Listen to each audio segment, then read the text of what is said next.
सम्मान देखिए, नेता तो कौन होगा, कैसे इसलिए जिंदाबाद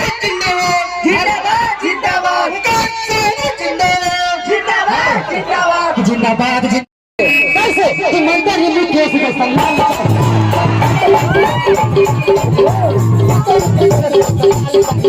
आदरणीय नेता माननीय मुकेश सहनी जी, जो लंबे समय से आप इंतजार कर रहे थे, आज दीप प्रज्वलित कर मंच का उद्घाटन कर रहे हैं। एक बार मैं चाहूंगा और आप लोग एक बार जोरदार ताली से स्वागत करें। मुकेश सहनी जिंदाबाद जिंदाबाद जिंदाबाद। यहाँ पर उपस्थित हमारे वीआईपी पार्टी के जिला अध्यक्ष भाई अशोक क्रांति जी, इस कार्यक्रम में उपस्थित हमारे निषाद विकास संघ के जिला अध्यक्ष भाई मिथिलेश चौहान जी, इस कार्यक्रम में उपस्थित हमारे पूर्व चेयरमैन नवादा के भाई वीरेंद्र चौहान जी, इस कार्यक्रम में उपस्थित श्री चौहान जी, और इस कार्यक्रम में उपस्थित हमारे प्रदेश अध्यक्ष पप्पू चौहान जी, युवा नेता, और हमारे वीआईपी पार्टी के प्रदेश अध्यक्ष हमारे बाल गोविंद बिंद जी, इस कार्यक्रम में उपस्थित नवल चौहान जी मुखिया जी, सतीश चौहान जी मुखिया जी, रामाधीन चौहान जी मुखिया जी, इस कार्यक्रम में उपस्थित बीच में गायक हमारे छोटे भाई ओम प्रकाश अकेला जी, और तमाम हमारे वीआईपी पार्टी के सभी नेतागण, और मेरा नजर जहां तक पहुंच रहा है वहां तक हमारे सभी माता बहन नौजवान साथी सम्मानित गार्जियन सभी को सना मुकेश सहनी की ओर से नमस्कार प्रणाम। साथियों ये निषाद आरक्षण संकल्प यात्रा है। बिंद बेलदार नुनिया मला चाय दियर बनपर निषाद की जितनी भी उपजाति है सभी को हक अधिकार दिलाने के लिए ये यात्रा है। ये 25 जुलाई से ही वीरांगना फूलन देवी जी के शहादत दिवस पे पटना से निकला हुआ है। अभी 2 महीने से अधिक समय हो चुका है और अभी भी 1 महीना कुछ दिन हमें यात्रा पे रहना है। ये यात्रा 101 दिन का यात्रा है और यूपी, बिहार और झारखंड तीनों राज्य में जाएंगे और 80 जिला में जाएंगे। अपने समाज का हक अधिकार की बात करेंगे। साथियों आज हम लोग लड़ाई करने के लिए यहाँ पे आए हैं। हमारी मांग है कि निषाद समाज के सभी उपजाति बिंद बिंदा नुनिया मला चौहान है, इनको आरक्षण मिले और हमारा मांग जायज है। साथियों आज बताइए, आप ही लोग न्याय कीजिए। देश के लोग जो है आप ही लोग न्याय कीजिए। क्या बताइए, दिल्ली में निषाद का आरक्षण है, बिंद हो, बिलदार हो, नुनिया हो, मला हो, चौहान हो, सभी को आरक्षण मिल रहा है। एससी का दर्जा मिला हुआ है। और बंगाल में जाइए, बंगाल में भी आरक्षण मिला है। बिंद बिलदार नुनिया मला चाय दियर बनपर सभी को आरक्षण मिल रहा है, लेकिन आपको बिहार में या झारखंड या उत्तर प्रदेश नहीं मिल रहा है। आप बताइए, हमारा देश एक है, देश के चलाने वाला प्रधानमंत्री एक है, देश के गृह मंत्री एक है, फिर हमारे साथ भेदभाव क्यों? आज हमें आरक्षण क्यों नहीं मिल रहा है? तो इसलिए साथियों हम सभी को लड़ाई लड़ना पड़ेगा। आज तक अगर हमें आरक्षण नहीं मिला तो इसका दोषी कौन है? इसका दोषी है एक वो जो दिल्ली में बैठा है, सरकार बना हुआ है। एक दोषी वो है और दूसरा दोषी आप और हम है कि हम अपने हक अधिकार के लिए लड़ाई नहीं लड़ पाए। साथियों आप सभी को याद होगा 2015 में हम लोगों ने लड़ाई लड़ा था पटना में, लाठी डंडा चला था, गोली चला था, लेकिन हम लड़े और एक दिन के अंदर में 12 घंटे के अंदर में बिहार सरकार को ईंट से ईंट हिला दिया और बिहार सरकार 12 घंटे के अंदर में निषाद समाज बिंद बिलदार नुनिया मला को आरक्षण मिले ऐसा अनुशंसा उन्होंने कर दिया और दिल्ली के सरकार को भेज दिया। अब जरूरी है दिल्ली के सरकार से लड़ना। जिस तरीके से हमने बिहार से लड़कर पास करा के दिल्ली भिजवा दिया है, अब हमारी ताकत है दिल्ली के सरकार से लड़ेंगे और आरक्षण ले लेंगे। साथियों आज बताइए, यूपी, बिहार, झारखंड में हम जाते हैं, इतनी बड़ी आबादी है, 137 जिला है, 137 जिला में एक भी निषाद बिंद बिलदार नुनिया मला का बेटा कलेक्टर नहीं है। आज हमें निषाद का आरक्षण मिलता तो हमें भी इसका लाभ होता। आज दर्जनों निषाद का बेटा कलेक्टर होता, एसडीओ होता, बीडीओ होता, सीईओ होता, डॉक्टर होता, लेकिन नहीं है। तो इसलिए साथियों, हम सभी को लड़ाई लड़ना है। अगर आप इस आजाद भारत में सर उठा के जीना है, मान सम्मान अधिकार के साथ जीना है, अगर आप चाहते हैं कि आपके बच्चे अच्छी जिंदगी जिए, तो इसके लिए आपको दो काम करना पड़ेगा। दो काम में क्या है? एक काम, एक रोटी कम खाइए, लेकिन अपने बच्चे को पढ़ाइए, लिखाइए, काबिल बनाइए। जब तक आपका समाज शिक्षित नहीं होगा, तब तक आपका समाज आगे नहीं बढ़ेगा। इसके लिए बच्चे को पढ़ाइए, लिखाइए। और दूसरा, अपने हक अधिकार के लिए संघर्ष कीजिए, लड़ाई लड़िए, तब जाके आपको अधिकार मिलेगा। जैसे आपके पूर्वज ने लड़ाई लड़ा, 250 साल अंग्रेज से लड़ाई लड़ा, तब जाके देश आजाद हुआ। ना जाने हमारे कितने हजारों लाखों के संख्या में हमारे पूर्वज शहीद हुए, और सिर्फ एक ही सोच, सपना था उनका कि हम लड़ाई लड़ रहे, देश आजाद होगा और हमारा आने वाला पीढ़ी जो है वो सर उठा के जिएगा। लेकिन हमें आजादी तो मिला, लेकिन सही मायने में बिन बिलदार नोनिया मला चाय तियर बनपर चौहान को आजादी नहीं मिला। साथियों, आजादी नहीं मिला। आज आप देखिए आप कितना मजबूर है। आप अपने बच्चे को अच्छी जिंदगी नहीं दे पाते हैं। जब आपके बच्चे ही बीमार पड़ता है तो आपके पास पैसा नहीं होता। आप सरकारी हॉस्पिटल में जाते हैं, इलाज वहां पे सही से नहीं होता है, फिर आपके बच्चे आपके गोद में दम तोड़ देता है। आप कैसे माँ बाप हैं? और वही जो जिसके पास पैसा है वो प्राइवेट हॉस्पिटल में लेके जाता है, वो इलाज कराता है, क्योंकि उसके पास पैसा रहता है, और उसके अपने बच्चे को जिंदगी दे देता है, और आप अपने बच्चे को जिंदगी नहीं दे पाते। साथियों, ये आजाद भारत आपका है, आपका भी उतना ही अधिकार है जितना दूसरे लोग सर उठा के जी रहा है, उतना ही अधिकार आपका भी है कि आप भी सर उठा के जी सकते हैं। इसके लिए हमें बाबा साहब भीमराव अम्बेडकर ने हमें ताकत दिया। देश आजादी के बाद हमें एक लोकतंत्र दिया, एक हमें संविधान दिया। पहले ऐसा हुआ करता था कि राजा के घर में रानी के कोख से बच्चा जन्म लेता था, वही राजा बनता था। लेकिन बाबा साहब भीमराव अम्बेडकर ने कहा कि अब रानी के कोख से बच्चा जन्म ले, जरूरी नहीं है कि वही राजा बनेगा। अब इस देश का राजा वही बनेगा जिसके पास वोट होगा, वही राजा बनेगा। चाहे वह बिन बिलदार नोनिया मला का बेटा हो, या गरीब मजदूर का बेटा हो, या किसान का बेटा हो, राजा वही बनेगा जिसके पास वोट है। और आप अपने वोट को, ताकत को नहीं समझे, आप अपने अधिकार को नहीं समझे, जिसके कारण आज आप गुलाम बने हैं। और वोट का ताकत को जो समझा, वो समाज देखिए कितना आगे निकल गया है, कितना आगे निकल चुका है। जैसे हमारे आदरणीय लालू प्रसाद यादव जी, मुलायम सिंह यादव जी, बहन मायावती जी, स्वर्गीय रामविलास पासवान जी, ये लोग भी गरीब घर में ही जन्म लिए, कोई अमीर घर में जन्म नहीं लिए, गरीब घर में ही जन्म लिए, लेकिन संघर्ष किए, लड़ाई लड़े, अपने वोट को, ताकत को समझे। जब लालू प्रसाद यादव जी दल बनाए तो उनके लोगों ने, उनके समाज के लोगों ने उस दल को साथ दिया। जब दल को साथ दिया तो उस दल को बल मिला, और जब दल को बल मिला तो 15 साल बिहार का मुख्यमंत्री लालू प्रसाद यादव जी बने रहे।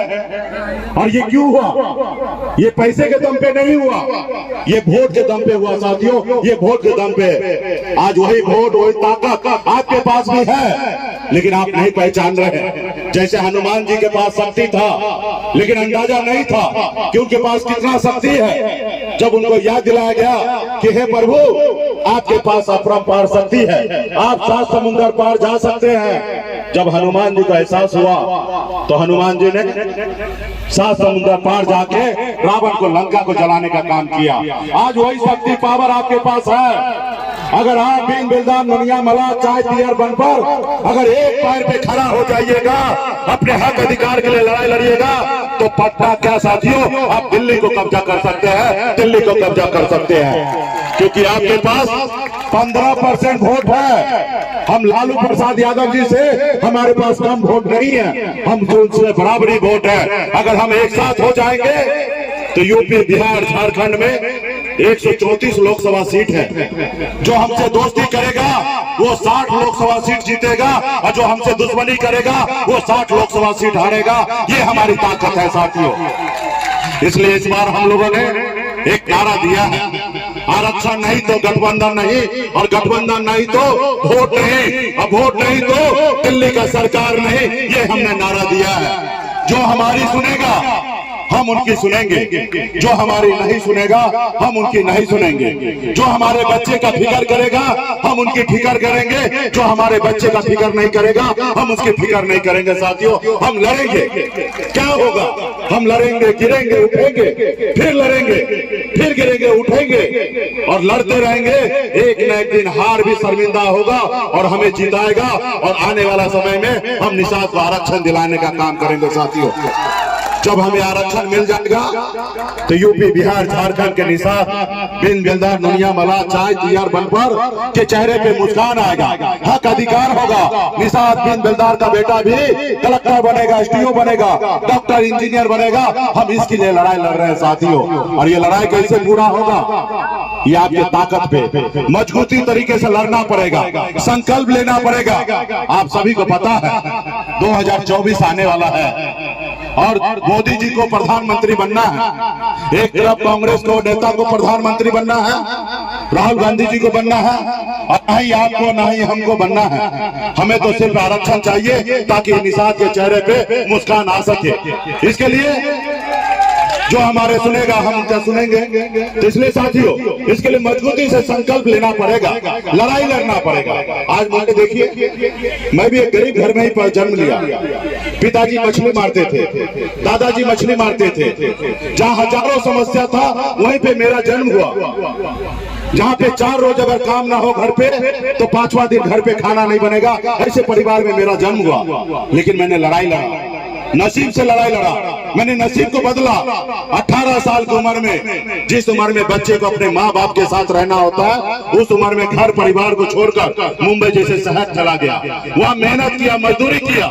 900 रुपए महीने पे नौकरी में करता था, 30 रुपए रोज पर मजदूरी करता था। लेकिन मेहनत के दम पर मुंबई जैसे शहर में हमने कामयाबी का झंडा गाड़ दिया।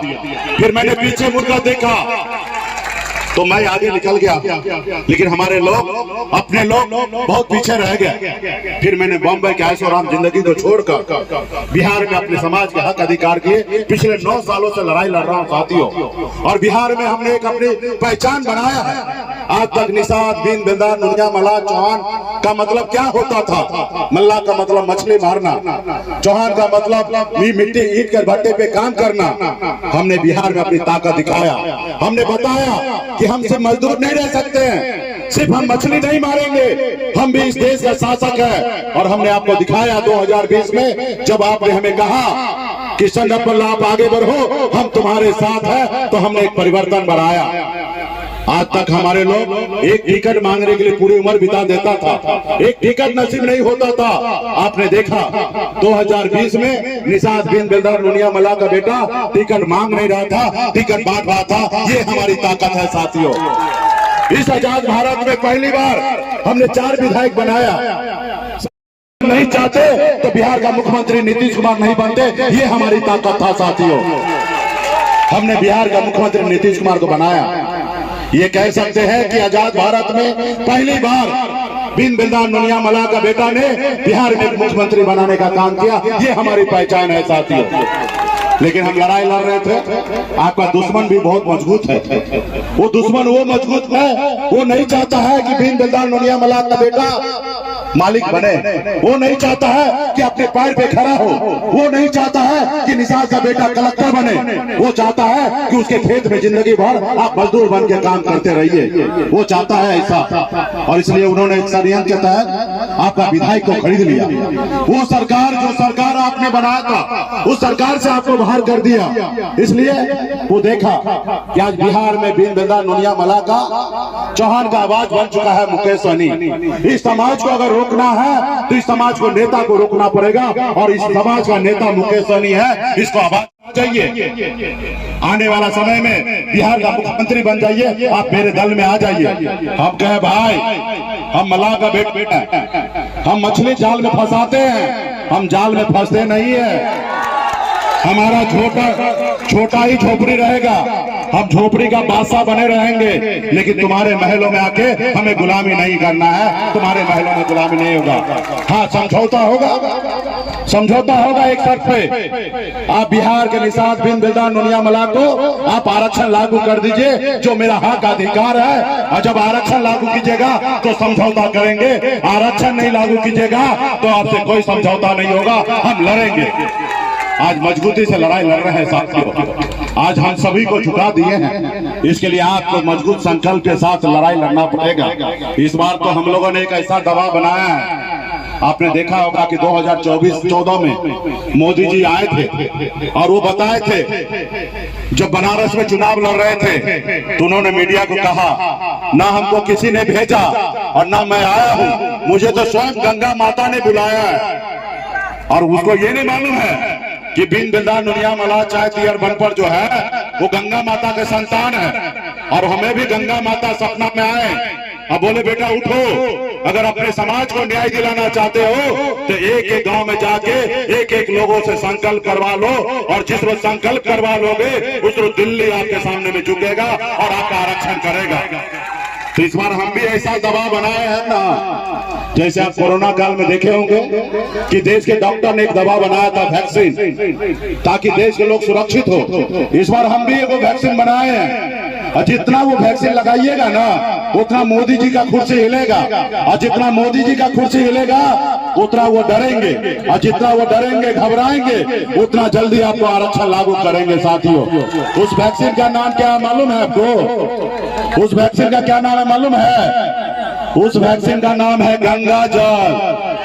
तो इसलिए साथियों, जब आप संकल्प कीजिएगा तो दिल्ली के लोग घबराएंगे, क्योंकि उनको एक गलतफहमी है, दिल्ली वाले लोगों को एक गलतफहमी है, क्योंकि उनके पास पैसा है।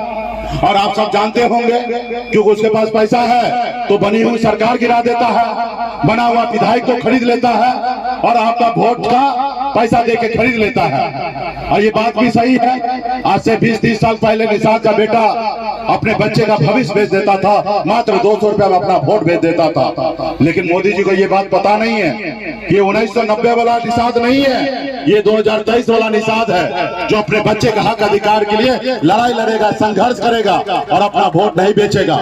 और ये बात उनको समझाना पड़ेगा, तो इसके लिए आपको बताना पड़ेगा संकल्प लेकर। तो क्या आप लोग लड़ाई लड़ने के लिए तैयार हैं? अरे जोर से बोलिए, दिल्ली आवाज पहुंचाना है ना। क्या लड़ने के लिए तैयार हैं? चलिए, पूरा जोश के साथ लड़ने के लिए तैयार है। तो क्या आप लोग संकल्प लेने के लिए तैयार हैं? चलिए, बहुत बहुत धन्यवाद। अभी मोदी जी को दिखाना है, अब मोदी जी तो इस मंच पे है नहीं, तो वीडियो कैमरा वाला भाई है। जब आप संकल्प लीजिएगा तब वीडियो बनेगा, और फिर वीडियो रात को मोदी जी के पास पहुंच जाएगा, और फिर मोदी जी देखेंगे कि नवादा में सभी चौहान, निषाद के सभी उपजाति, निषाद का बेटा चौहान हाथ में गंगा जल लेके संकल्प ले लिया है। और जब निषाद का बेटा, माता, बहन संकल्प ले ले गंगा जल लेकर, तो उसको 1 लाख रुपया भी देगा तो अपना मन को नहीं बदलेगा। और जब उनको पता चल जाएगा तब वो आपके झुकने घुटने पे टिक जाएगा और आपको बोलेगा कि आप ही सब महान हैं, हमें आप आरक्षण देते हैं, आप हमारा आने वाला समय में नैया पार लगाइए। हम लोग तो उस कुल खानदान से आते हैं, केवट महाराज के संतान हैं। हमारे पूर्वज ने श्री रामचंद्र जी को पार लगाया था, हम उस केवट के वंशज हैं, और हमारी नैया हम खुद पार लगाएंगे। तो